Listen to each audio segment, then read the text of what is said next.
Hello hi ಎಲ್ಲರೂ ನಮಸ್ಕಾರ, welcome back to Darshan Bhoomik YouTube channel. So guys, I hope ಎಲ್ಲರೂ ಕೂಡ ತುಂಬ ಅಂದರೆ ತುಂಬಾ ಚೆನ್ನಾಗಿದ್ದೀರಾ ಅಂದ್ಕೊಂಡಿರ್ತೀನಿ.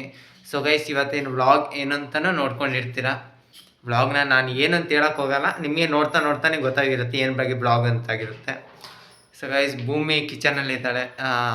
ಇವತ್ತಿನ ಟ್ಯೂಸ್ಡೇ ಸ್ಪೆಷಲ್ ಅಂತಲೇ ಹೇಳ್ಬೋದು ನಮ್ಮ ಮನೇಲಿ. ಯಾಕಂದರೆ ಬೆಳಗ್ಗೆ ಡ್ಯೂಟಿಗೆ ಹೋಗ್ಬಿಟ್ಟು ಸಾಯಂಕಾಲ ಬಂದಾಗ ಭೂಮಿ ಏನಾದ್ರು ಒಂದು ನನಗೋಸ್ಕರ ಅಂತ ಈಗೀಗ ರೆಸಿಪಿ ಮಾಡ್ತಾ ಇದ್ದಾಳೆ. ಅದನ್ನೇನು ಅಂತಲೂ ಕೂಡ ತೋರಿಸ್ತೀನಿ. ಹಾಗೆ ತುಂಬ ವಿಷಯಗಳು ನಿಮ್ಮೊಟ್ಟಿಗೆ ಹಂಚ್ಕೊಳ್ಳೋಕ್ಕಿದೆ, ತುಂಬ ಮಾತಾಡಬೇಕಾಗಿದೆ. ಕಳೆದ ಸತಿ ಒಂದು ವ್ಲಾಗ್ ಮಾಡಿದ್ವಿ. ಆ ವ್ಲಾಗಲ್ಲಿ ನಾವು ಸ್ವಲ್ಪ ಕ್ವಶನ್ಗಳು ನಿಮ್ಮ ಹತ್ರ ಕೇಳ್ಕೊಂಡಿದ್ವಿ. ಅದಕ್ಕೆ ಎಷ್ಟು ಒಳ್ಳೆ ರೆಸ್ಪಾನ್ಸ್ ಸಿಕ್ಕಿದೆ ಅಂದರೆ ನಮಗೆ ಅಷ್ಟು ಪ್ರೀತಿ ಸಿಕ್ಕಿದೆ ನಿಮ್ಮದು. ಇದೇ ಥರ ಪ್ರೀತಿ ಸಿಕ್ಕಲಿ. ಇನ್ನೊಂದು ಸ್ವಲ್ಪ ದಿನ ಇಬ್ಬರು ಮಾಡ್ತಿದ್ದ ವ್ಲಾಗ್ ಇನ್ನೊಂದು 4 ತಿಂಗಳು 4 ತಿಂಗಳಾದಮೇಲೆ 3 ಜನ ಸೇರಿಕೊಂಡು ವ್ಲಾಗ್ ಮಾಡ್ತೀವಿ ಅಂತ ಹೇಳ್ತಾ ನಮ್ಮ ವ್ಲಾಗ್ನ ಸ್ಟಾರ್ಟ್ ಮಾಡೋಣ ಬನ್ನಿ. ಸೊ ಗೈಸ್, ಭೂಮಿ ಸ್ವಲ್ಪ ಬ್ಯುಸಿಯಾಗಿದ್ದಾಳೆ. ಬ್ಯುಸಿ ಅಂದರೆ ಟ್ಯೂಸ್ಡೇ ಸ್ಪೆಷಲ್ ನಮ್ದು ಇವತ್ತು. ಸಂಡೇ ಮಂಡೇ ಅಲ್ಲ, ಆದರೆ ಟ್ಯೂಸ್ಡೇ ಸ್ಪೆಷಲ್. ಏನು ಮಾಡ್ತಿದ್ದೆ ಭೂಮಿ? ಪಾಲಕ್ ಪಲಾವ್ ಮಾಡ್ತಾ ಇದ್ದೆ. ಏನು ಪಲಾವ್? ಪಾಲಕ್ ಪಲಾವ್. ಸೊ ಗೈಸ್, ಭೂಮಿ ಇದು ಜಾಸ್ತಿ ಆಗುತ್ತಂತೆ ಬ್ಲಡ್, ಅದಕ್ಕೆ ಮಾಡ್ತಾ ಇದೆ. ಪಾಲಕ್ ಪಲಾವ ಅಂದರೆ ಡಾಕ್ಟ್ರು ಹೇಳ್ಬಿಟ್ಟಿದ್ದಾರೆ ಗೈಸ್, ಸ್ವಲ್ಪ ಆದಷ್ಟು ಸೊಪ್ಪು, ಹಣ್ಣು, ತರಕಾರಿಗಳನ್ನ ಜಾಸ್ತಿ ಹಾಕ್ತೀನಿ, ಒಳ್ಳೆಯದು ಅಂತ ಹೇಳಿದ್ದಾರೆ. ಸೊ ಗೈಸ್, ಫಸ್ಟ್ ಭೂಮಿ ಒಟ್ಟಿಗೆ ಕರೆಕ್ಟಾಗಿ ಮಾತಾಡ್ಸ್ಕೊಬಿಡೋಣ. ಭೂಮಿ ಇವತ್ತಿನ ವ್ಲಾಗ್ ಏನು ಅಂತ ಹೇಳ್ಬಿಡ್ತೀಯ? ಬ್ಲಾಗ್ ಏನಂತ ತಮ್ಮೇಲೆಲ್ಲ ನೋಡಿರ್ತಾರೆ. ಟ್ಯೂಸ್ಡೇ ಸ್ಪೆಷಲ್ಲ? ಸ್ಪೆಷಲ್ ಅದು ನನಗೆ ಸ್ಪೆಷಲ್ ಆಗ್ಬಿಟ್ಟಿತ್ತು. ಊರಿಗೆ ಹೋಗಿ ನಮ್ಮದು ಒಂದೊಂದು ಅಂದರೆ ನಾನು ಡಾಕ್ಟ್ರನ್ನ ಕೇಳ್ಕೊಂಡೇ ಹೋಗಿದ್ದೆ. ಊರಿಗೆ ಹೋಗೋ ಟೈಮ್ಗೆ 5 ತಿಂಗಳ ಮೇಲೆ ನಾನು ಟ್ರಾವೆಲ್ ಮಾಡ್ಬೋದಾ ಡಾಕ್ಟ್ರೆ ಅಂತಂದಾಗ, ನೋ ಪ್ರಾಬ್ಲಮ್ ಅಂದರೆ ಟ್ರಾವೆಲ್ ಮಾಡ್ಬೋದು, ಏನಿಲ್ಲ ಪ್ರಾಬ್ಲಮ್ ಇಲ್ಲ ಹೋಗಿ ಅಂತಂದಿದ್ರು. ಹೋದಾಗ ದರ್ಶು ಅಂತೂ ನಂಗೆ ದರ್ಶುದೇ ಭಯ ಆಗ್ಬಿಟ್ಟಿತ್ತು ಫುಲ್ಲು. ಸೊ ಗೈಸ್, ಇವರೆಲ್ಲ ಸೇರ್ಕೊಂಡು ನನ್ನನ್ನು ಬಿಟ್ಟು ಹೋಗ್ಬಿಟ್ಟಿದ್ದಾರೆ ಗೈಸ್. ಸಖತ್ ಬೇಜಾರಾಗ್ತಿದೆ. ನಾನು ಬಿಟ್ಟು ಹೋಗಿದ್ದಾರೆ ಅಂತ ನನಗಿಂತ ಬಾ ಅಂತಂದ್ರೆ ಅದ್ರ ಓನರ್ದು ಅರ್ಜೆಂಟ್ ಕೆಲಸ ಇದೆ, ಪ್ಲೀಸ್ ಅಕ್ಕ ಇದು ಒಂದ್ಸತಿ ಕಳ್ಸೋಕ್ಕಾಗಲ್ಲ, ಬೇಕಾದ್ರೆ ನೆಕ್ಸ್ಟ್ ಟೈಮ್ ಯಾವಾಗಾದ್ರೂ ಕಳಿಸ್ತೀನಿ ಅಂತಂದ್ರು. ನಂಗೆ ಇವನ ಹತ್ರ ಅಂದರೆ ನಮ್ಮ ಅಪ್ಪ ಅಮ್ಮನ ಹತ್ರ ಹೇಳ್ಕೊಂಡೆ, ಮತ್ತು ನಮ್ಮ ಕಾವ್ಯನವ್ರೆಲ್ಲರೂ ಇದ್ರು. ನನಗೆ ಹೇಳ್ತಾರದು ಈ ಥರ ಹಿಂಗೆ ಈ ಥರ ಹೇಳ್ಕೊಳಗಿಂತ ಗೈಸ್ ಕರೆಕ್ಟಾಗಿ ಹೇಳ್ಬೇಕಂದ್ರೆ ಭೂಮಿಗೆ ನನ್ನನ್ನು ಬಿಟ್ಟಿರೋಕ್ಕಾಗಲ್ಲ. ಅದೆಲ್ಲ ಒಂಥರ ಫೀಲ್ ಇರುತ್ತಲ್ಲ, ಎಲ್ಲರೂ ಜೋಡಿಯಾಗಿ ಹೋಗ್ತಾರೆ. ಅದು ಅಲ್ಲದೆ ಫಸ್ಟ್ ಇಷ್ಟುವರೆಗೆ ಆದರೂ ಕೂಡ ಭೂಮಿಯವ್ರ ಊರಿಗೆ ನಾವು ಒಂದ್ಸತಿನೂ ಕೂಡ ಹೋಗಿರ್ತಿಲ್ಲ. ಅವಳಿಗೂ ಆಸೆ ಇತ್ತೇನೋ ಇಬ್ಬರು ಒಟ್ಟಿಗೆ ಹೋಗೋಣ ಅಂತ, ಅಂದರೆ ಆಸೆ ನಿರಾಸೆ ಆಗೋಯ್ತು ಅಷ್ಟೇ. ಅದರಲ್ಲಿ ಬೇರೆ ಗೈಸ್ ಇನ್ನೊಂದು, ನನಗೆ ಬೇರೆ ಪಾಪು ಬೇರೆ ಮೂಮೆಂಟ್ ಮಾಡ್ತಾ ಇಲ್ಲ, ಕಮ್ಮಿ ಮೂಮೆಂಟು. ಟ್ರಾವೆಲ್ ಮಾಡ್ತಾ ಇದ್ದೀನಂತ ಏನು ಮಾಡ್ತಾ ಇರಲಿಲ್ವೋ ಏನೋ ಗೊತ್ತಿಲ್ಲ, ತುಂಬ ಅಂದರೆ ತುಂಬ ಹೆದರ್ಕೊಬಿಟ್ಟಿದ್ದೆ ನಾನು.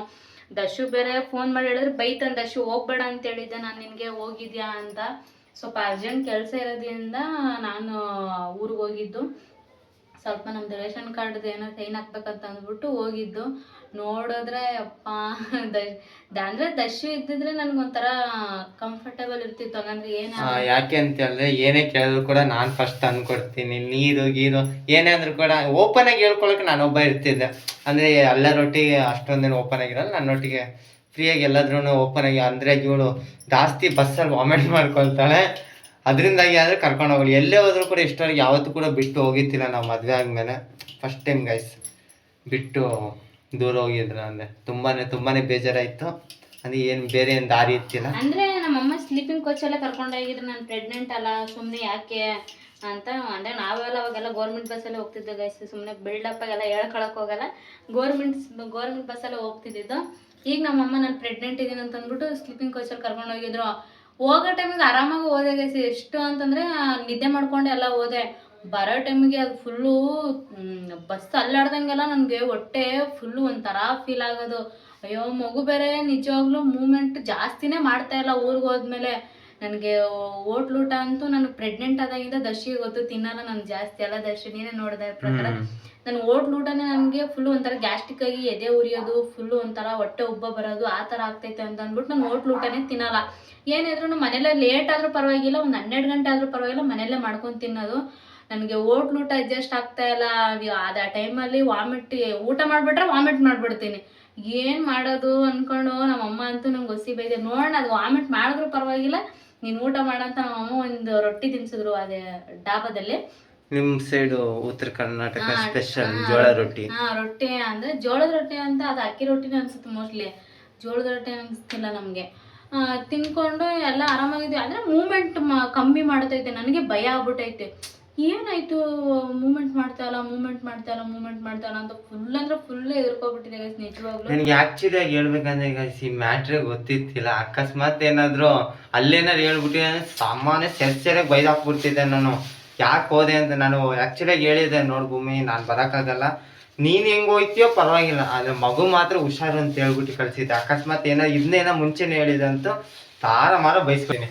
ಅಂದ್ರೆ ದಶು ಹೇಳ್ ಕಳ್ಸಿದ್ದ, ಹುಷಾರಾಗಿರೋ, ಕಂಡಿಗೆ ತಿನ್ನಕ್ ಹೋಗ್ಬೇಡ, ಮೊದ್ಲೇ ನಿನ್ ಬಾಯಿ ಸುಮ್ಮನಿರಲ್ಲ, ತಿಂದ್ಬಿಡ್ತಿ, ಆಮೇಲೆ ಫುಲ್ಲು ಹೊಟ್ಟೆ ನೋವು ಅಂತ. ಅಂದ್ರೆ ಹೊಟ್ಟೆ ನೋವು ಅನ್ನೋದಕ್ಕಿಂತ ಹೊಟ್ಟೆ ಫುಲ್ಲು ಉಬ್ಬಾಗ್ಬಿಡುತ್ತೆ ನನಗೆ.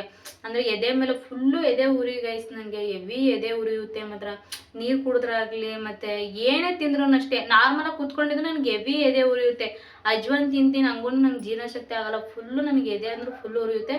ನಂಗೆ ಅದಕ್ಕೆ ಏನೇ ತಿನ್ಬೇಕಂತಂದ್ರೆ ನನಗೆ ಭಯ, ಅಯ್ಯೋ ಎಲ್ಲಿ ಎದೆ ಉರಿದ್ಬಿಡುತ್ತೆ, ಊಟ ಮಾಡಿದ್ರು ಅಷ್ಟೇ. ಸುಮಾರು ಸತಿ ಡಾಕ್ಟರ್ ಹೇಳಿದಾಗಿಂದ ಚೆನ್ನಾಗಿ ವಾಕ್ ಮಾಡ್ತಾ ಇದ್ದೀನಿ, ದರ್ಶನ ನೋಡಿದ್ದಾನೆ. ನಾನು ಮಾತ್ರ ಹೇಳ್ಕೊಂತಿದ್ದೀನಿ ಅಂತಲ್ಲ, ದರ್ಶನ್ ಇವತ್ತು ಅಷ್ಟೇ ಊರಿಂದ ಬಂದಾಗಿಂದ ಫುಲ್ ಮನೆಯೆಲ್ಲ ಗಲೀಜ್ ಮಾಡಾಕ್ಬಿಟ್ಟಾನೆ. ಯಾಕೋ ಇವತ್ತು ಎಲ್ಲ ಕ್ಲೀನ್ ಮಾಡ್ಬಿಟ್ಟು ನನಗಂತೂ ಇವತ್ತು ಬೆಳಗಿನ ಅಂತ ಗೈಸ್ ಅವಳಿಗಂತ ಪುರ್ಸತ್ತೆ ಬಿಟ್ಟಿಲ್ಲ. ಬಂದಾಗಿದ್ದಿಂದ ಮನೆ ಕ್ಲೀನ್ ಮಾಡೋದು, ಬಟ್ಟೆ ಒಗೆಯೋದು. ಆ್ಯಕ್ಚುಲಿಯಾಗಿ ಬಟ್ಟೆ ಒಗಿಸ್ಬಾರ್ದು, ಅಂದರೆ ನಾನು ಕೆಲಸ ಮಾಡಿ ಸುಸ್ತಾಗಿ ಬರ್ತೀನಲ್ಲ ಅಂತ ಹೇಳ್ಬಿಟ್ಟು ಅವಳೇ ನನ್ನ ಬಟ್ಟೆನ ಒಗ್ದಿಟ್ಟಿರ್ತಾಳೆ. ಏನೋ ಮಾಡೋಕ್ಕಾಗಲ್ಲ ಗೈಸ್, ಪರಿಸ್ಥಿತಿ ಹೆಂಗಿದೆ. ಈಗ ಏನೋ ಮಾಡ್ತಿದ್ಯಲ್ಲ, ಏನು ಅಂತ ಹೇಳೋ. ಟ್ಯೂಸ್ಡೇ ಸ್ಪೆಷಲ್ ಪಾಲಕ್ ಪಲಾವ್ ಮಾಡ್ತಿದ್ದೆ. ಅದೇ ಸುಮಾರು ಜನ ಅಂತಿದ್ರು ಪಾಲಕ್ ಪಲಾವ್, ಇದೊಳ್ಳೆ ಸಾಂಬಾರ್ ಏನೋ ಮಾಡ್ದಂಗಿತ್ತು. ಇಲ್ಲ, ಅದು ಫ್ರೈ ಮಾಡಿದಂಗ. ಅದಕ್ಕೆ ಸುಮಾರು ಜನ ಅಂತಿದ್ರು, ಅಂದ್ರೆ ಅಕ್ಕ 5 ತಿಂಗಳಿಗೂ ಟ್ರಾವೆಲ್ ಮಾಡ್ಬೋದಾ ಅಂತ. ನಾನು ಡಾಕ್ಟ್ರನ್ನ ಕೇಳ್ಕೊಂಡು ಹೋಗಿದ್ದೆ. ಒಬ್ಬೊಬ್ರು ತುಂಬಾ ಎಷ್ಟು ಅವಾಗ ಕಳೆದ ವ್ಲಾಗಲ್ಲಿ ಎಷ್ಟು ಜನ ಒಳ್ಳೊಳ್ಳೆ ಒಪಿನಿಯನ್ ಕೊಟ್ಟಿದ್ದಾರೆ ಅಂದ್ರೆ, ಎಷ್ಟು ಚಿರಋಣಿ ಆಗಿರ್ಬೇಕಂದ್ರೆ ನಾನು ನೀನು ಇವ್ರು ಕೊಟ್ಟಿರೋ ಪ್ರೀತಿಗೆ ಅಂತ ಒಂದ್ ಮಾತು ಹೇಳಂಗಿಲ್ಲ. ಎಲ್ಲ ಅಂದ್ರೆ ಒಬ್ಬೊಬ್ರು ಎದುರ್ಕೊಂತಾರೆ. ಅಂದ್ರೆ 3 ತಿಂಗಳ ಮೇಲೆ ಟ್ರಾವೆಲ್ ಮಾಡಂಗಿಲ್ಲ, ಎಲ್ಲರಿಗೂ ಗೊತ್ತು. 5 ತಿಂಗಳ ಮೇಲೆ ನಾನು ಟ್ರಾವೆಲ್ ಮಾಡಿ ನನಗೆ ಭಯ ಆಗ್ಬಿಟ್ಟಿತ್ತು ಟ್ರಾವೆಲ್ ಮಾಡೋದು. ನಿಜವಾಗ್ಲೂ ಗೈಸ್, ಮಗು ಮೂವ್ಮೆಂಟ್ ಮಾಡಲಿ ಅಂದರೆ ನನಗೆ ಬೇರೆ ಮೂವ್ಮೆಂಟ್ ಆಗಲಿಲ್ಲ ಅಂತಂತಂದರೆ ಫುಲ್ ಭಯ ಆಗ್ಬಿಡ್ತಿತ್ತು. ನಾನು ಜಾಸ್ತಿ ನನ್ನ ಮಗು 2 ಸೈಡನ್ನು ಓದಿರುತ್ತೆ, ಈ ಕಡೆನೂ ಓದಿರುತ್ತೆ, 2 ಸೈಡನ್ನು 2 ಸೈಡನ್ನು ಓದಿರುತ್ತೆ. ತುಂಬ ಅಂದರೆ ತುಂಬ ನಿಜವಾಗ್ಲೂ ಖುಷಿ ಆಗುತ್ತೆ ನನಗೆ. 2 ದಿನ ಆ ಫೀಲು ನನಗೆ ನಿಜ. ಅಂದರೆ ಮೂವ್ಮೆಂಟ್ ಆಗ್ತಿತ್ತು ಅಂದರೆ ನನಗೆ ಗೊತ್ತಾಗ್ತಿರ್ಲಿಲ್ಲ. ಅಂದರೆ ನಾನು ಏನು ತಿಂದು ಬಿಟ್ರೆ ಮಾತ್ರ ಸ್ವಲ್ಪ ಕಮ್ಮಿ ಮೂವ್ಮೆಂಟ್ ಆಗಿರೋದು. ಆಮೇಲೆ ಸ್ವಲ್ಪ ಭಯ ಪಡ್ಮೇಲೆ ಇವಂಗೆ ಹೇಳೋಕ್ಕಾಗಲ್ಲ, ನಿಮ್ಗೆ ಈ ಥರ ಏನಾದ್ರು ಅಷ್ಟು ಮೂವ್ಮೆಂಟ್ ಮಾಡ್ತಾರೆ ಅಂದ್ರೆ ಸಮ ಹೋಗಿದ್ಬಿಡ್ತಿದ್ದೆ ನನಗಂತೂ. ಆ ಕ್ಷಣನೇ ಕರ್ಸೋಣ ಗೈಸ್ ನಾನಂತ ಸರಿಯಾಗಿ ಬೈದ್ಬಿಡ. ನಾನು ಇವತ್ತು ನೈಟ್ ಬಸ್ ಎತ್ತಿದ್ದೀನಿ ಅಂತಂದ್ರೆ ಗೈಸ್, ನಿನ್ನೆ ಸಂಜೆನೇ ನಾನು ಬಸ್ ರಿಟರ್ನ್ ಆಗಿ 2 ದಿನ ನೈಟು 2 ನೈಟು ನಾನು ಬಸ್ಸಲ್ಲಿ ಇದ್ದಾಗ ಹೊಟ್ಟೆ ಫುಲ್ಲು ಕುಲುಕ್ದಾಗ ಎಷ್ಟು ಹೆಂಗಾಗತ್ತಂದ್ರೆ ಫೀಲು, ಅಪ್ಪ ನಿಜ ನನಗಂತೂ ಹೆವಿ ಅಂದರೆ ಹೆವಿ ಇದಾಗ್ಬಿಟ್ಟಿತ್ತು. ಒಬ್ಬೊಬ್ರಿಗೆ ಅಡ್ಜಸ್ಟ್ ಆಗುತ್ತೆ, ಒಬ್ರಿಗೆ ಅಡ್ಜಸ್ಟ್ ಆಗಲ್ಲ. ಮೋಸ್ಟ್ಲಿ ನನಗೆ ಅಷ್ಟು ಬಸ್ ಅಡ್ಜಸ್ಟ್ ಆಗಿಲ್ಲ, ಒಬ್ಬೊಬ್ರಿಗೆ ಹೆಂಗೋ ನನಗಂತೂ ಗೊತ್ತಿಲ್ಲ. ಸುಮಾರು ಜನ ಕೇಳ್ತಿದ್ರಿ ಈ ಥರ ಹಿಂಗೆ ಮೂಮೆಂಟ್ ಎಲ್ಲ ಚೆನ್ನಾಗಿ ಆಗ್ತಿದೆ ಅಂತ. ಮೂಮೆಂಟ್ ಎಲ್ಲ ಅಲ್ಲಿಂದ ಬಂದ್ಮೇಲೆ ಮೂಮೆಂಟ್ ಎಲ್ಲ ಪಾಪು ಚೆನ್ನಾಗಾಯ್ತು. ಬಂದ ಸ್ವಲ್ಪ ರೆಸ್ಟ್ ಮಾಡಿ ಅದಕ್ಕೆ ಉಳ್ಕೊಂಡವಳೆ. ಸೀರಿಯಸ್ಲಿ ಗೈಸ್, ನಾನು ನಿಜವಾಗ್ಲೂ ಹೇಳ್ತಿದ್ದೀನಿ, ಅವಳು ನನಗೆ ಮ್ಯಾಟ್ ಹೇಳಿತ್ತು ಇವತ್ತು. ಅಕಸ್ಮಾತ್ ಅಲ್ಲೇನಾರು ಹೇಳ್ಬಿಟ್ಟೆ ಹೆಂಗ ಆಡ್ತಿದ್ನೋ ಗೊತ್ತಿರ್ತಿಲ್ಲ. ಬಿಡ್ತಾನೆ ಅಂದ್ರೆ ಹಿಂದೆ ಒಂದು ಏನು ಯೋಚನೆ ಮಾಡಲ್ಲ, ಯಾರು ಇದಾರಂತ ಯೋಚನೆ ಮಾಡಲ್ಲ. ಅಷ್ಟು ಕೋಪ ಬೇಗ ಬಂದ್ಬಿಡುತ್ತೆ ಈ ಥರ ಹಿಂಗೆ ಅಂತಂದ್ರೆ. ಅದಕ್ಕೆ ನಾನು ಅವನ ಹತ್ರ ಏನು ಹೇಳ್ಕೊಂಡಿರ್ಲಿಲ್ಲ. ಸೊ ಅದಕ್ಕೆ ನಿಮ್ಮ ಹತ್ರನೂ ಹೇಳ್ಕೊಂಡಂಗಾಗುತ್ತೆ, ಅವನ ಹತ್ರನೂ ಹೇಳ್ಕೊಂಡಂಗಾಗುತ್ತೆ. ಬ್ಲಾಗ್ ಮೋಸ್ಟ್ಲಿ ಆಫ್ ಆದ್ಮೇಲೆ ಬೈತಾನೆ, ಇದೆಲ್ಲ ನನಗೆ ಹೇಳಿಲ್ಲಲ್ಲ ನೀನು ಅಂತ. ಅಂದ್ರೆ ನನಗೆ ಒಂದು ಸ್ವಲ್ಪ ಗೊತ್ತಾಯಿತು, ಅದರಿಂದಾಗಿ ಸುಮ್ಮನಿದ್ದೀನಿ ಅಷ್ಟೇ. ಸೊ ಗೈಸ್, ಅದಕ್ಕಿಂತ ಮುಂಚೆ ನಮ್ಮ ಪಾಲಕ್ ಪನ್ನೀರ್ ಏನಿದು ಪಾಲಕ್ ಪಲಾವ್ ಮಾಡ್ತಾ ಇದ್ದೀವಿ. ಓಕೆ, ಎಲ್ಲ ಐಟಮ್ ರೆಡಿ ಆಗೋಗಿದೆ ಗೈಸ್. ಆ್ಯಕ್ಚುಲಿಯಾಗಿ ಪಾಲಕ್ ಪಲಾವ್ ಹೆಂಗೆ ಮಾಡ್ತೀವಿ ಅಂತಲೂ ತೋರ್ಸೋಕ್ಕಾಗಲ್ಲ. ಆ್ಯಕ್ಚುಲಿಯಾಗಿ ನಾವು ಇಷ್ಟೋರಿ ಸುಮಾರು ಕುಕ್ಕಿಂಗ್ ಬ್ಲಾಗ್ಗಳು ಮಾಡಿದ್ದೀವಿ. ಅದನ್ನು ಯಾರಾದರೂ ಟ್ರೈ ಮಾಡಿ ನಿಮಗೇನಾದರೂ ನಿಮ್ಮ ಎಕ್ಸ್ಪೀರಿಯೆನ್ಸ್ ಅಂದರೆ ತುಂಬ ಚೆನ್ನಾಗಿ ಬಂದಿದ್ದೇನೆ ಏನು ಅಂತ ಕಮೆಂಟ್ ಮೂಲಕ ತಿಳಿಸಿ. ನನಗೆ ಅನ್ಸೋ ಪ್ರಕಾರ ಯಾರು ಮಾಡಿಲ್ಲ ಅಂದ್ಕೊಂಡಿರ್ತೀನಿ. ಇಷ್ಟವರೆಗೆ ಬಂದು ಆ ಥರ ಕಮೆಂಟ್ ಯಾವುದು ಬಂದಿಲ್ಲ. ಮಾಡಿ ಟ್ರೈ ಮಾಡಿದ್ದೀನಿ ಅಕ್ಕ ಅಣ್ಣ ಚೆನ್ನಾಗಿದೆ ಅಂತ ಯಾರು ಹೇಳಿಲ್ಲ. ನೋಡೋಣ, ಅಕಸ್ಮಾತ್ ಯಾರಾದರೂ ಕೂಡ ಟ್ರೈ ಮಾಡಿದ್ರಿ ಅಂತಂದರೆ ದಯವಿಟ್ಟು ಕಮೆಂಟ್ ಮಾಡಿ ನೋಡೋಣ. ಯಾಕೆಂದರೆ ನಾವು ಮಾಡಿದ ನಮಗೆ ತಿಂದು ಚೆನ್ನಾಗಿರುತ್ತೆ, ಒಬ್ರೊಬ್ರಿಗೆ ಸೆಟ್ ಆಗಲ್ಲ. ಅಂದರೆ ಸೆಟ್ ಆಗಿ ಯಾವುದೇ ಚೆನ್ನಾಗಿತ್ತು ಮಾಡಿದ್ವಿ ಅನ್ನೋರು ಕಮೆಂಟ್ ಮಾಡಿ ತಿಳಿಸಿ. ಸೊ ಗೈಸ್, ಭೂಮಿ ಅಂತೂ ಪ್ರೆಗ್ನೆಂಟ್ ಆದಮೇಲೆ ಅವಳಿಗೆ ಹೋಟ್ಲು ಊಟ ಎಷ್ಟು ಡೌನ್ ಮಾಡಿದ್ದೀನಿ ಅಂದರೆ, ಇಲ್ಲೊಂದು ಗ್ಯಾಸ್ ಹಾಕ್ಸ್ಕೊಂಡಿದ್ದೀನಿ, ಇಲ್ಲೊಂದು ಗ್ಯಾಸ್ ಹಾಕ್ಸ್ಕೊಂಡಿದ್ದೀನಿ. ರೇಷನ್ ಇಲ್ಲಿ ನೋಡಿ ಗೈಸ್, ರೇಷನ್ ಎಲ್ಲ ತುಂಬಿಸಿ ಇಟ್ಕೊಬಿಟ್ಟಿದ್ದೀನಿ. ಯಾಕಂದರೆ ಹೋಟ್ಲು ಫುಡ್ ಯಾವುದೇ ಕಾರಣಕ್ಕೂ ಬೇಡ ಅಂತ ಅಷ್ಟೇ. ಫಸ್ಟ್ ಟೈಮ್ ನನ್ಗೆ ಹೋಟ್ಲು ಊಟ ಕೇಳಿದ ಅಷ್ಟಕ್ಕೆ ನಾನು ಅಡುಗೆನೇ ಮಾಡ್ತಿರ್ಲಿಲ್ಲ, ಬೈತಿದ್ದ ಅಡುಗೆ ಮಾಡಲ್ಲ ಅಂತ. ಇವಾಗ ನಿಜ ನನಗೆ ಹೋಟ್ಲು ಊಟ ಅಂದ್ರೆ ನನ್ಗೆ ಆಗಲ್ಲ. ಅದಕ್ಕೆ ನನ್ನ ಗಂಡ ಬೇಡ, ನೀನು ಮನೇಲೇ ಮಾಡ್ಕೊತೀನೋ, ಲೇಟ್ ಆದ್ರೂ ಪರವಾಗಿಲ್ಲ, ಬೇಕಾದ್ರೆ ಮನೇಲೇ ಮಾಡ್ಕೊತೀನೋ ಅಂತ ಬೈತಿರ್ತಾನೆ. ಸೊ ಗೈಸ್, ಜಾಸ್ತಿ ಲೆಂತ್ ಮಾಡ್ಕೊಂಡು ಹೋಗೋದು ಬೇಡ ಅಂದ್ಕೊಳ್ತೀನಿ. ಯಾಕಂದರೆ ಜಾಸ್ತಿ ಬರೀ ಮಾತೇ ಆಗಿರುತ್ತೆ ನಂದು ಇವಳು. ಅದಕ್ಕಾಗಿ ಹೇಳ್ಕೊಂಡಿದ್ದೀನವಲ್ಲ, ಹಿಂಗಾದ್ರೆ ಮಾಡಿ ಒಂದು 4 ತಿಂಗಳು ಬ್ಲಾಗ್ನ ಇದೇ ಥರ ಮಾಡ್ತೀವಿ. ಅದಾದಮೇಲೆ ಇನ್ನೊಂದು ಏನೋ ಒಂದು ಬರುತ್ತೆ, ಅದೇನು ಅಂತ ನಿಮಗೂ ಗೊತ್ತಿದೆ. ಇನ್ನು ಬ್ಲಾಗ್ ಅದರೊಟ್ಟಿಗೆ ಮಾಡ್ಕೊಂಡು ಹೋಗ್ತೀವಿ. ನಮಗೂ ಯಾವಾಗ ನಿಮಗೆ ಯಾವ ಫೇಸ್ ರಿವ್ಯೂ ಮಾಡ್ತೀವೋ, ಯಾವಾಗ ಡೆಲಿವರಿ ಬ್ಲಾಗ್ ಅಂತ ಕಂಟಿನ್ಯೂ ಮಾಡ್ತೀನಿ. ಡೇ 1, ಡೇ 2, ಡೇ 3 ಹಾಸ್ಪಿಟ್ಲಲ್ಲೇ ಮಾಡ್ಕೊಂಡು ಹೋಗೋಣ ಅಂತಿದ್ದೀನಿ. ನೋಡೋಣ, ಆದಷ್ಟು ಟ್ರೈ ಮಾಡಿ ಆ ಬ್ಲಾಗ್ನು ಕೂಡ ಮಾಡ್ಕೊಂಡು ಹೋಗ್ತೀನಿ. ಸೊ ಗೈಸ್, ಐಟಮ್ ಎಲ್ಲ ರೆಡಿಯಾಗಿದೆ. ಪಾಲಕ್ ಆದ್ಮೇಲೆ ನೋಡೋಣ ಹೆಂಗಿರುತ್ತೆ ಟೇಸ್ಟ್. ನಿನ್ ಬರೀ ಝೂಮ್ ಅಲ್ಲೇ ತೋರಿಸ್ತಾರೆ, ಅಲ್ಲ ವಿಡಿಯೋದಲ್ಲೂ ಅಂತಿರುತ್ತೆ. ಇದು ಒರಿಜಿನಲ್ ಗೈಸ್, ವಿತೌಟ್ ಮೇಕಪ್. ಅಂದ್ರೆ ಲಿಫ್ಟಿಗೆ ಹಾಕಿ ನೋಡಿ, ಲೈಟ್ ಆಗಿ ಹಾಕಿರೋದು. ಲೈಟ್ ಅದ ಅಪ್ಪ, ಕ್ಯಾಮ್ರಾಗೆ ಹೆಂಗೆ ಹೊಡಿತೈತೆ. ಸೊ ಗೈಸ್, ಜಾಸ್ತಿ ಲೆಂತ್ ಮಾಡೋದು ಬೇಡ ಅಂದ್ಕೊಳ್ತೀನಿ. ನೋಡೋಣ, ಆದಷ್ಟು ಈಗ ಅದೇ ಒಗ್ಗರಣೆ ಏನೋ ಹಾಕ್ತೀಯಲ್ಲ, ಆವಾಗ ವ್ಲಾಗ್ನ ಕಂಟಿನ್ಯೂ ಮಾಡ್ಕೊಂಡು ಹೋಗ್ತೀನಿ. ಸೊ ಗೈಸ್, ಅಷ್ಟುವರೆಗೆ ಯಾರಾದರೂ ಕೂಡ ಇನ್ನೂ ಲೈಕ್, ಶೇರ್, ಸಬ್ಸ್ಕ್ರೈಬ್ ಏನು ಮಾಡ್ಕೊಂಡಿಲ್ಲ ಅಂದರೆ ಮಾಡ್ಕೊಳ್ತಾ ಇರಿ. ಅಷ್ಟೊತ್ತಿಗೆ ರಿಟರ್ನ್ ಆಗ್ಬಿಡ್ತೀವಿ. ಓಕೆನಾ? ಬೇಗ ಇನ್ನೇನೇನು ಮಾಡಬೇಕು ಅಂತ ಹೇಳ್ಬಿಟ್ಟು ಮಿಕ್ಸಿಗೆ ಹಾಕೊಂತೀನಿ, ಒಗ್ಗರಣೆ ಹಾಕ್ತೀನಿ ಅಷ್ಟೇ. ಹೌದು ಗೈಸ್, ಯಾಕಂದ್ರೆ ಅದು ಸೌಂಡ್ ಜಾಸ್ತಿ ಬರುತ್ತೆ ನಮ್ಮ ಮಿಕ್ಸಿ ಒಂದು ಸ್ವಲ್ಪ. ಅದಕ್ಕಾಗಿ ನಮ್ಮ ಭೂಮಿ ಮಾತಾಡೋ ಬಾಯಿಗಿಂತ ಮಿಕ್ಸಿ ಸೌಂಡ್ ಜಾಸ್ತಿ ಇದೆ ನಮ್ಮ ಮನೆದು. ಸೊ ಗೈಸ್, ಆಮೇಲೆ ಸಿಗೋಣ ನೋಡಿ. ಭೂಮಿ ತುಂಬ ಬ್ಯುಸಿಯಾಗಿ ಹೋಗ್ಬಿಟ್ಟವಳೆ ಗೈಸ್. ಯಾಕೆಂದರೆ ಬೇಗ ಅಡುಗೆ ಮಾಡಬೇಕು ಅಂತ ಮಾಡ್ತಾಳೆ. ಭೂಮಿ, ಬೇಗ ಅರ್ಜೆಂಟ್ ಮಾಡೋ, ಉಪ್ಪುಳಿ ಕರೆಕ್ಟಾಗಿ ಹಾಕ್ಬಿಡು. ನಾವು ಉತ್ತರ ಕರ್ನಾಟಕ ಅಲ್ಲ, ನಾವು ಕೋಲ್ಡಲ್ಲಿರೋರು, ಮಡಿಕೇರಿಯವರು. ಸೊ ಗೈಸ್, ನೋಡ್ತಾ ಇರ್ಬೋದು, ಮಸಾಲೆ ರೆಡಿ ಇದೆ. ಈ ಕಡೆ ಇದಾಗ್ತಾ ಇದೆ, ಆ ಕಡೆ ನನ್ನ ಹೊಟ್ಟೆ ವಿಲ ಅಂತ ಇದೆ. ನಮಗೆ ಹೊಟ್ಟೆ ಜಾಸ್ತಿ ಆ್ಯಕ್ಚುಲಿಯಾಗಿ ಫಸ್ಟ್ ತಿಂತಿದ್ದೆ ಮ್ಯಾಗಿ, ನೂಡಲ್ಸ್.